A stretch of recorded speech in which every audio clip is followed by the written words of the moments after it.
Assalamualaikum Sobat Hikmah Kalam ID. Kamu butuh uang cepat, tapi ingin minjam teman merasa takut atau sungkan. Akhirnya, kamu memutuskan untuk mencari pinjaman online. Tunggu dulu. Sebelum kamu klik pinjaman online, kira-kira kamu udah tahu belum hukumnya bagaimana ketika kita meminjam online? Apakah itu baik atau justru dilarang oleh syariat?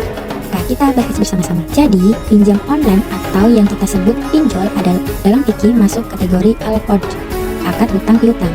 Imam Nawawi dalam Al-Majmu' mendefinisikan aqdu yufidu tamlika syai'in li akhara ala yarudu namithlahu, yang artinya akad yang memindahkan kepemilikan sesuatu kepada orang lain dengan kewajiban mengembalikan barang yang serupa.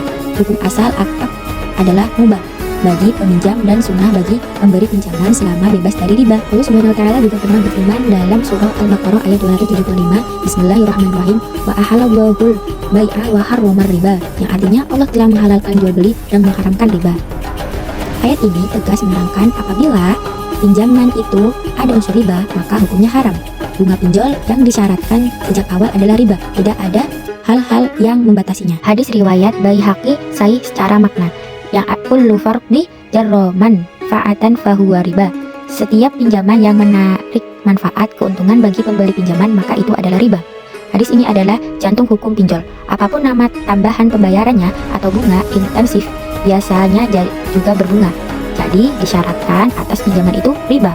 Jadi hukum pinjol itu tidak tunggal, tergantung pada akad dan mekanismenya seperti apa. Pinjol konvensional misalnya, yang ada bunga dari awal, itu haram. Kenapa? Karena ada bunga yang disyaratkan atas pinjaman, ada denda keterlambatan dan terus berbunga, atau komponen interest, dan seringkali akadnya tidak jelas, yaitu mengandung gharar. Tapi ada yang boleh, yaitu pinjaman syariah yang terdaftar resmi di OJK, menggunakan akad syariah, murabah, ijarah, dan wakalah.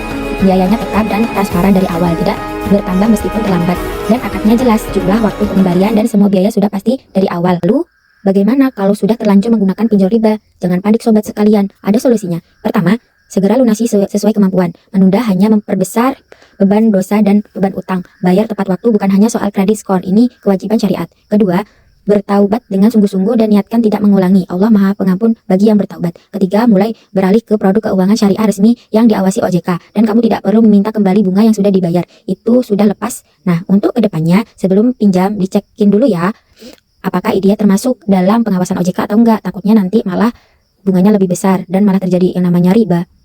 Pilih yang menggunakan akad murabah atau ijarah dengan biaya yang tepat, dan ingat, pinjaman hanya untuk kebutuhan, bukan untuk gaya hidup atau konsumsi yang tidak perlu. Tapi solusi terbaiknya, lebih baik sobat sekalian tidak usah meminjam pinjaman online, karena lebih baik kita bersabar untuk mendapatkan barang ataupun sesuatu yang kita inginkan, agar tidak terjadi hal-hal yang tidak kita inginkan. Semoga video ini bisa bermanfaat untuk kita semua, dan jangan lupa terus nonton channel Hikmah Kalam ID, karena menyemai hikmah menyejukkan hati. Wassalamualaikum warahmatullahi wabarakatuh.